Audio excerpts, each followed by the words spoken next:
通都係假嘅。零首期買精裝別墅，15分鐘到港珠澳大橋，樓下商業配套齊全，背身望海，所有嘅呢啲賣點，通通都係假嘅。背身望海，海我就見唔到啦，但祠堂就有個。所以大家睇到呢，背身望海呢啲嘢喺呢度就實現唔到，但係我哋背後身後呢，就係一個祠堂，一個活水人哋養殖蝦蟹嗰啲祠堂嚟嘅。咁啦，呢個係其一啦。咁第二個講緊我哋零首期買精裝別墅，呢度呢叫疊墅，樓下1、2、3係下疊，1、4、5係上疊，叫疊墅。咁佢實都唔係叫做零首期，因為佢而家總價最低呢就320萬，有40萬呢係裝修嘅價錢。你會見到呢啲樓宇呢，其實係15年已經落成，但係直至到而家都冇賣到出去。咁 total 呢就10棟樓40個單位啦。一棟樓有4個單位嘛，2個下疊，2個上疊，賣咗20套左右。依家點解一定要收你一個精裝費用，而且係裝好俾翻你呢？可以見到啲外立面殘舊，講真，望到啲甩漆嘅水漬，黑黑地。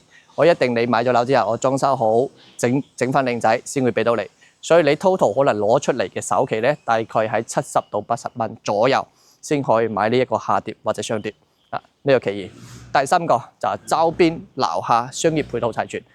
好多人會講咩招商花園城啦、萬達廣場啦、專業五院啦，各種醫療配套又好，商場配套又好。其實呢啲地方呢，距離我哋樓下仲有啲距離，行路可能要半個鐘以上。如果我哋係開車呢，最近嘅招商花園城8招片區最大嘅商場，10分鐘。買得呢度嘅樓盤，你就要預咗佢。我可能要一定揸車先可以享受到啲配套，唔會喺樓下有咁多樣嘢。當然有部分人呢，我想要僻靜少少嘅、安靜啲嘅，呢個地方未必就啱你。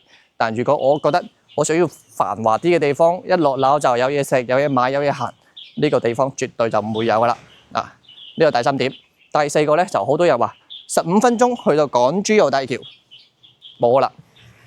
俾你睇到，我而家手機即刻 search 住俾你睇，就係38分鐘開車由樓盤出發去到港珠澳大橋。呢個係真真正正嘅實際時間。你話開到200速啦，可以15分鐘到 OK 啊，咁你開飛機仲快添啦，係咪先？呢個就4個點。講翻呢4個呢，我哋而家介紹翻呢個樓盤。其實而家就做咗一個示範單位，下疊嘅示範單位，1樓、2樓、3樓。咁一棟之間有4個啦，我哋睇一睇個下疊。如果你真係中意，未必入下氹都係唔錯。OK， 嚟到示範單位門口呢，首先同大家講下呢個10年嘅小區屋苑呢，係有對面一深等高層住宅嘅，個入住率大概喺50%左右啦。叫上裕華府。咁我哋而家別墅賣嘅名呢，就叫海逸假日花園。咁有個點呢，特殊講下，人車不分流，開車到門口就呢個疊墅單位嘅特色嚟㗎啦。而家我哋入嚟睇一睇呢個218平方320萬嘅單位啦，下疊單位。入門口呢個位置入戶花園，其實我哋右手邊呢度呢，係佢嘅停車位，改成一個自己前花園嘅位置啦。樓下呢一層呢，其實就冇做房嘅，純粹就一個大通廳啦，前花園呢啲位置，同埋一個洗手間位置就已經冇㗎啦。1樓所見到嘅1樓，咁其實佢320萬大精裝呢個價錢，相對嚟講呢係比較高性價比嘅。點解你遲啲會睇越來越多人介紹呢個樓盤，亦都係呢個原因。就係佢價錢方面呢係足夠高嘅性價比，裝修好晒俾你，別墅帶精裝嘅，亦都係好多樓盤做唔到嘅一樣嘢。首先第一間房套間就咁樣，咁有做埋衣櫃、洗手間，一張1.8米嘅大床，床頭櫃位置齊全嘅啦，冇飄窗冇剩，夠細用，叫做第一間房，亦都係2樓嘅唯一一間房嚟嘅。一個大通廳。包括埋呢個廚房加餐廳嘅設計，佢就冇做嗰啲趟門咩之類。但係當然其實你大時有一個點着重對大家講啊，我哋要開通燃氣嘅時候呢，係需要一個封閉式嘅廚房，你先可開通燃氣。開通完燃氣之後，你再去改改成咁樣通出去嘅露台設計。呢一個點，大家如果第時買咗樓裝修嘅時候，千祈記得啦，冇晒啲無謂錢啦。呢個廳連埋出嚟一個落地窗，景觀同埋採光方面咧，呢一點就絕對冇問題。俾大家望下，另外一個位置就係一個沖涼房、洗衣房個位置。我覺得呢一個裝修咧就比較奇怪啦。其實我得一間房喺嗰個位置，係已經有咗沖涼房有成，但我冇其他房間啦。呢度有得沖涼，一個咁大嘅洗手間，浪費咗咯，我覺得浪費咗咯，叫做冇乜用處。呢度有你梳洗嘅地方啦，洗衫、烘乾同埋清潔用品嘅放嘅位置。在上方三樓主要咧就我哋瞓覺嘅地方嚟㗎啦。3個房一個套間，仲有一個公共廁所。門口呢個位置，我覺得就係冇用嘅位置，因為你3間房對住喺呢度，你唔會入邊有人喺度瞓覺咧，出邊傾閒偈、吹水、食嘢唔會噶嘛。你寧願喺2樓食，你都唔會喺度，浪費咗冇用。嗱，首先睇下個主人房，特別大，可以直接入嚟睇就特別大。講真，呢間房係我比較中意嘅，做埋呢啲嘢，擺埋張梳化之後，仲有咁大嘅空位啦。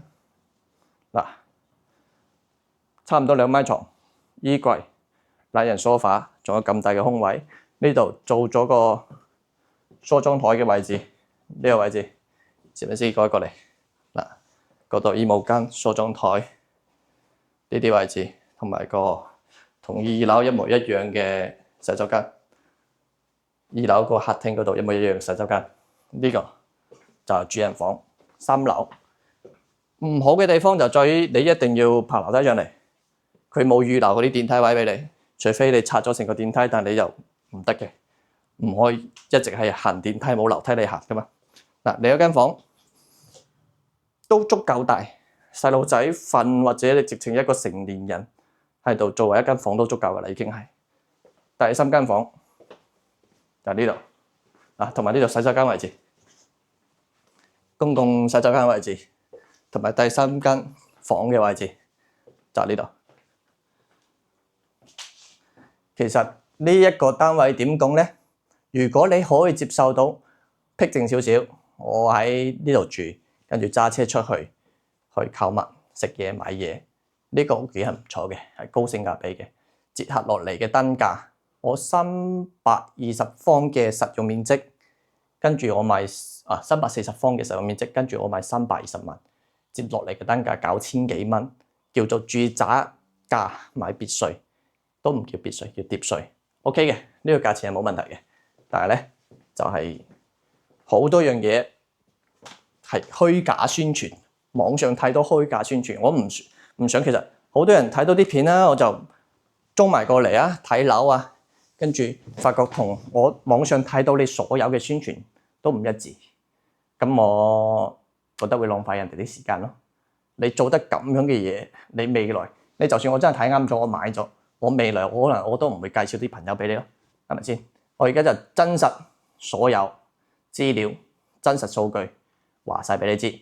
如果你想要其他樓盤嘅真實成交價啦，珠海、中山啲樓盤嘅真實數據究竟係幾大啊？去到呢啲樓盤距離幾遠？呢啲嘢問題你可以隨時諮詢翻我，或者你想去睇樓嘅，我哋亦都有兩地牌車由香港直接接你過嚟到現場睇，全程免費。